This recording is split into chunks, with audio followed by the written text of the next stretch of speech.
Dedicated to Egyptian high school students. Voiceover, Kim Whalen. Prepared by Mahmoud Makram. The Prisoner of Zenda, Chapter 4. It had not been easy to escape from Strulsau and return to the hunting lodge without anyone seeing us.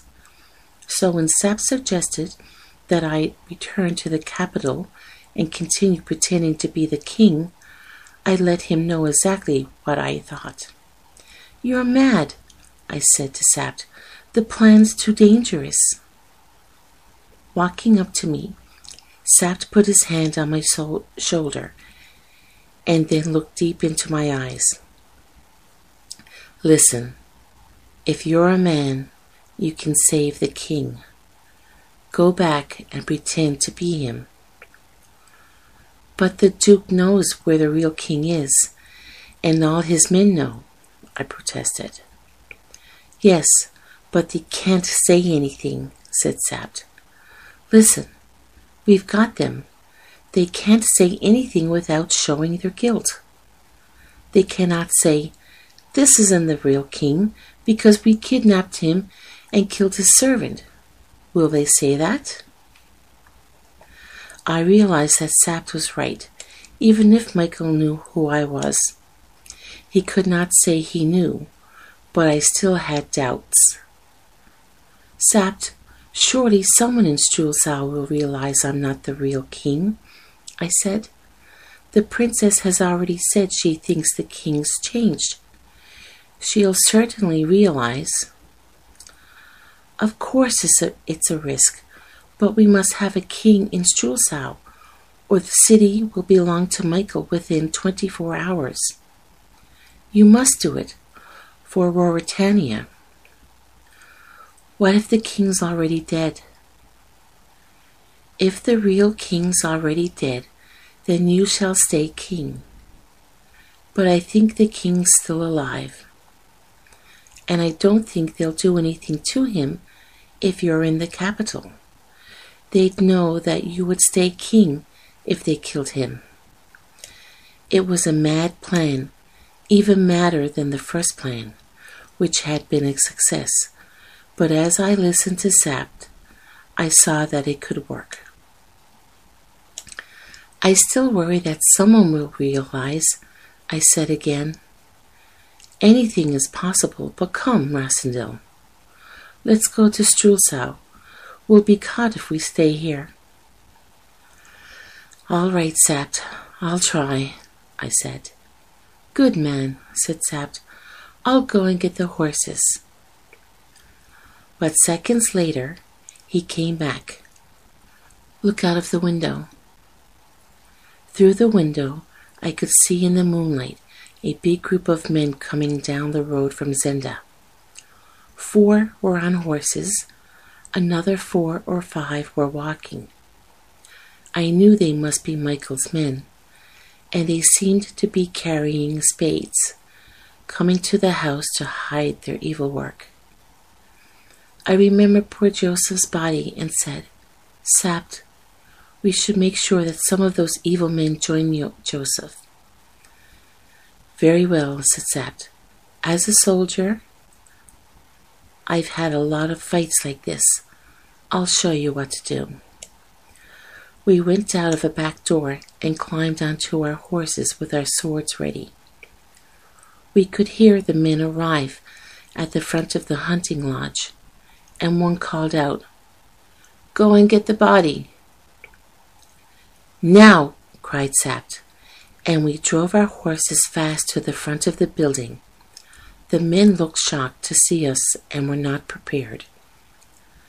I easily knocked one man off his horse, then hit another big man with my sword as he moved towards me.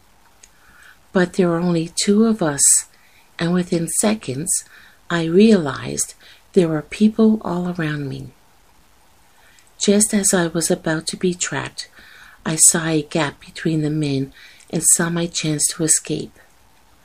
I turned my horse and quickly rode through the gap towards the forest. My horse was fast, but as I left, I heard a gun, and I was almost shot.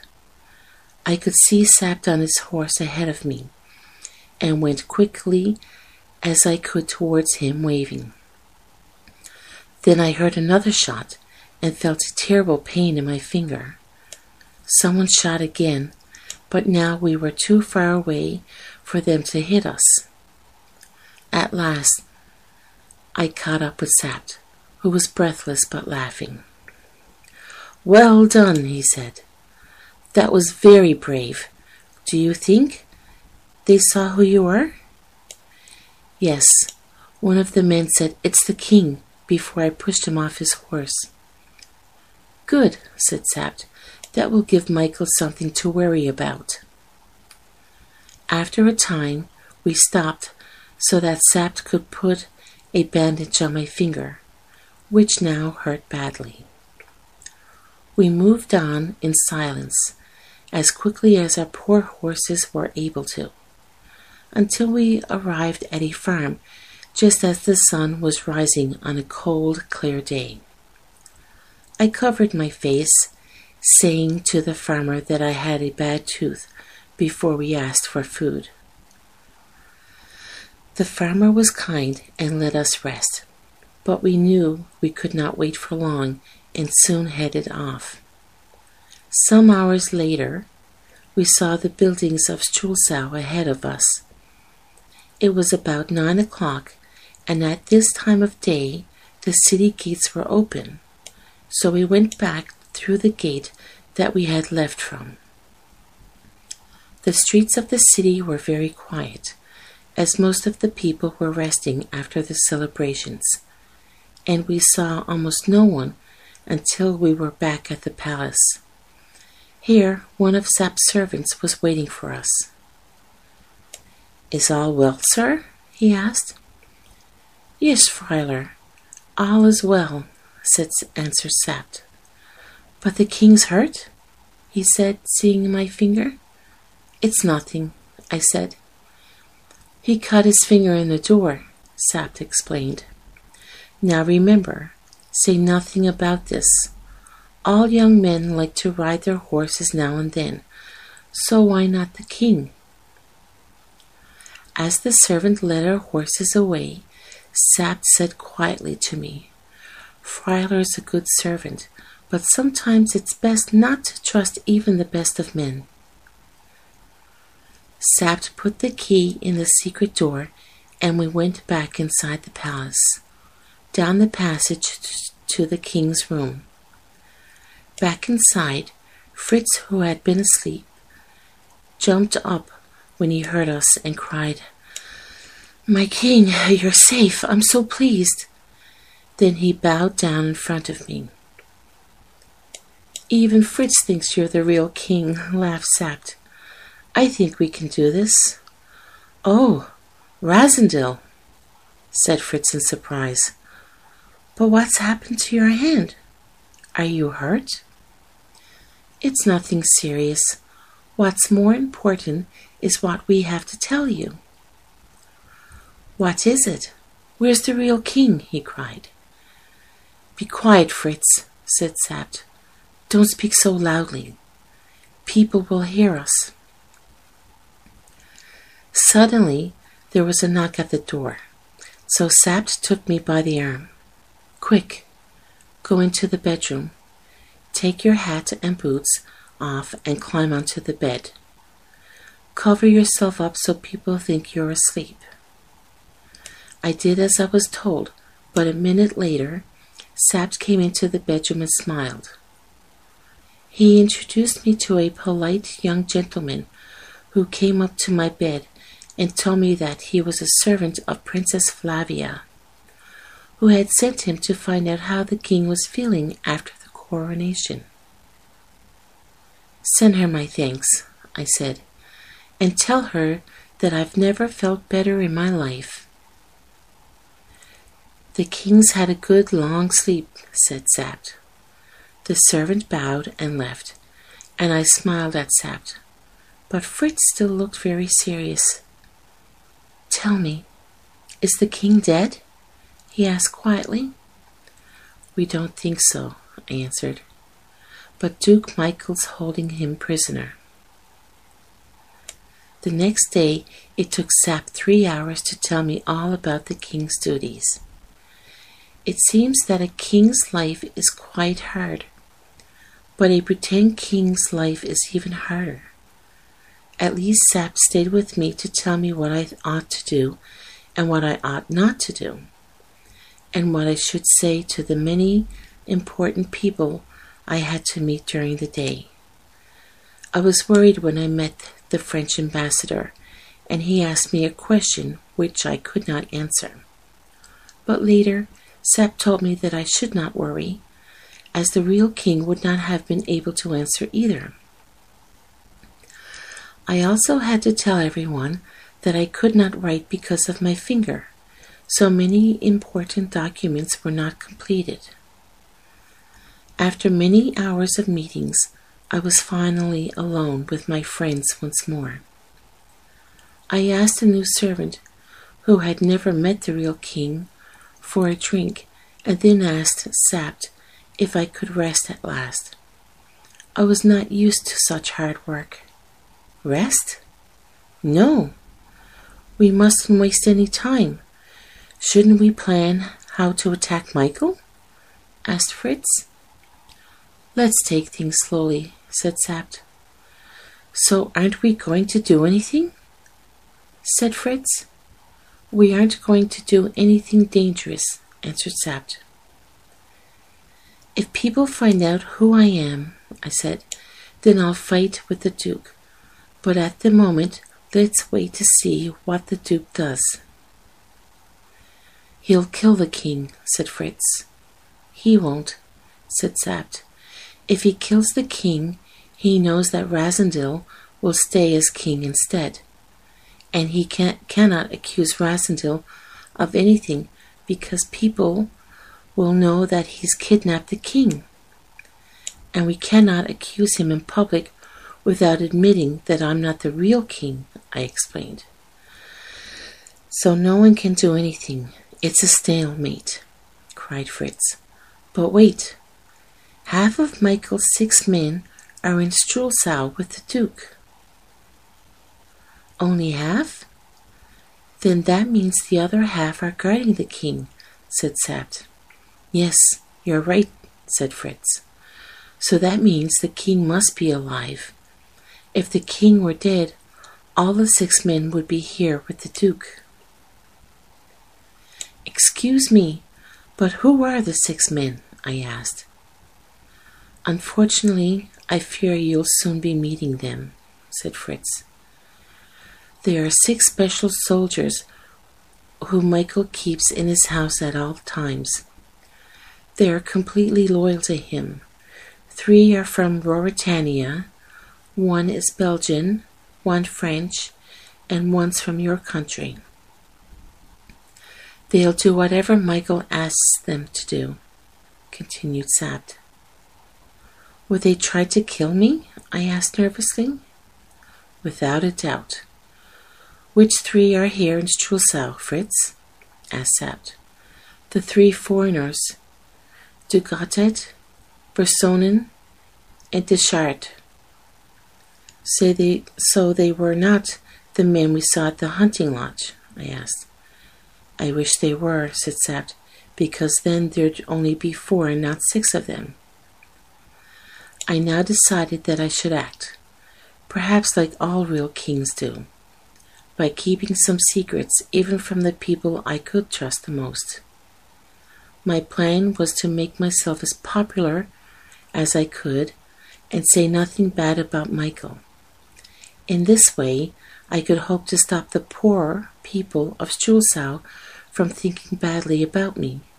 Then, if there were a fight, perhaps people would not want to follow Michael, although of course I hope that there would not be such a fight.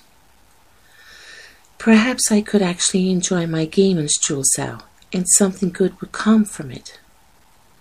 Michael would not grow stronger while the game lasted. My plan began the next day, when I rode my horse through the park with Fritz and waved to everyone who bowed to me. The more my people saw of me, the more they would realize I cared about them and their lives. I was not going to be a distant king who people only heard about. And as I had done before the coronation, I wanted to be seen most in the old town where most of the poor people lived.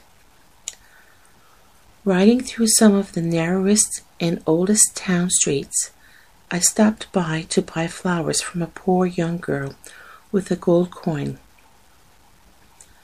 This attracted a lot of interest, and soon hundreds of people were following me on my way to the home of Princess Flavia.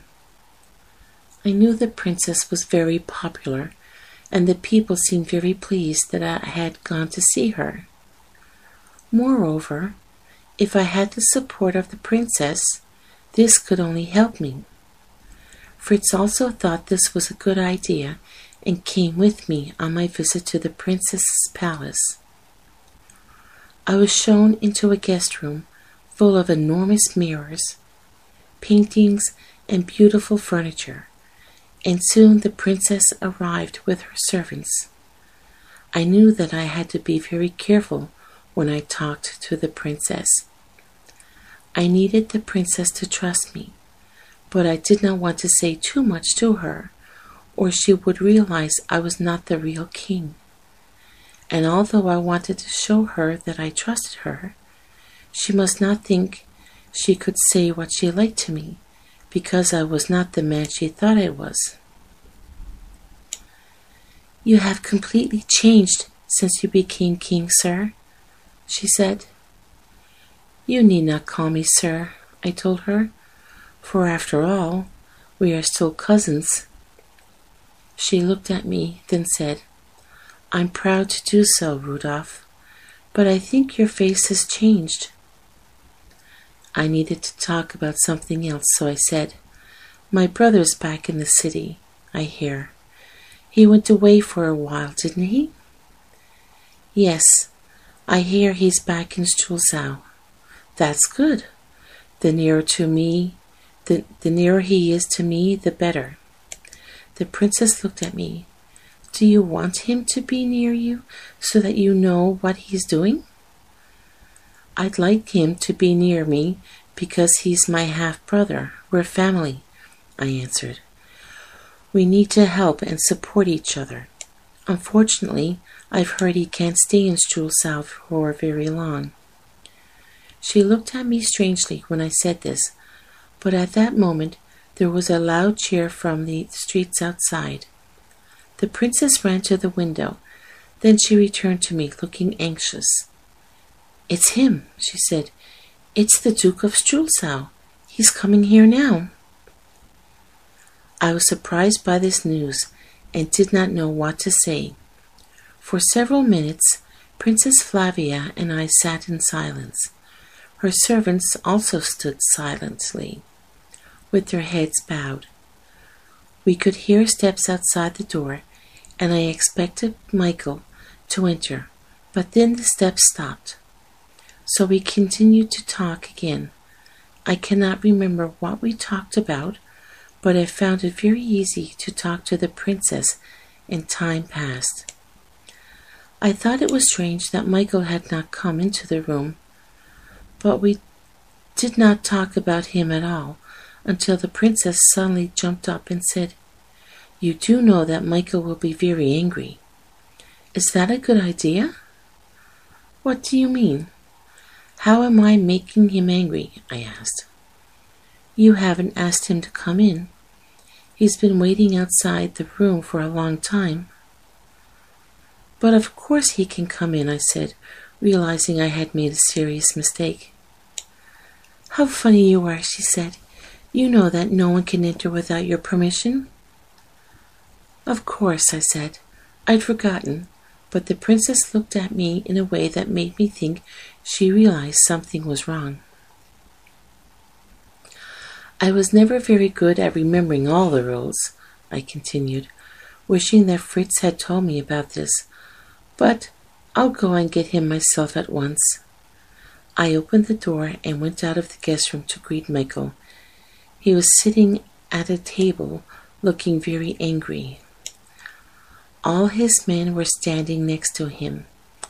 I held out my hand, and Michael stood up slowly and took it. Then I showed him into the princess's guest room. "Brother," I said, "I'm so sorry. I didn't know you were waiting. Otherwise, I'd have asked you in sooner." He thanked me, but coldly. Michael did not seem to be good at hiding his feelings, and I could see that he was angry with me. I could also see he was trying to pretend he thought I was the real king. We sat down with the princess. "You've hurt your hand," he said. "Yes, an animal bit me," I explained. "It'll be fine." "Is there any danger from the bite?" Flavia asked. "Not from this," I said, looking at Michael. But if I gave him the chance to bite again, it would be different." "Did you kill the animal?" Flavia asked. "No," I said. "We're waiting to see if his bite's poisonous." "And if it is?" said Michael, smiling coldly, clearly understanding who I was really talking about. "He'll be knocked on the head," I said. "But he might bite again," said Michael. "I'm sure he'll try," I replied, smiling. Then, worried that Michael would say something I did not want to hear, I decided to change the subject. I told him how fine his soldiers were and thanked him for the splendid coronation. I thanked him for the great time I had at the hunting lodge in the forest. When he heard this, he jumped to his feet and angrily walked towards the door. Then he stopped and said, "3 of my friends would very much like to meet you, sir. They're waiting outside." So I walked up to Michael and took his arm, and we entered the outside room like best friends. "These gentlemen are the most loyal and honest of the king's servants, and are my great friends." "I'm very pleased to meet them," I said. They bowed before me, one at a time. First Ducotet, a tall, thin French man with straight hair. Then Bersoni, the Belgian, who was large and about 30 years old. And finally Deschard, the Englishman, who had a thin face, strong shoulders, and very short hair. He looked like a good fighter and a bad character. I spoke to him in English with a pretend foreign accent, and I am sure I saw him smile when I spoke. So Deschard knows my secret, I thought, and if he knew, surely all the 6 men knew as well. How dangerous were these special soldiers, and how safe was I, even in the palace of Julesau.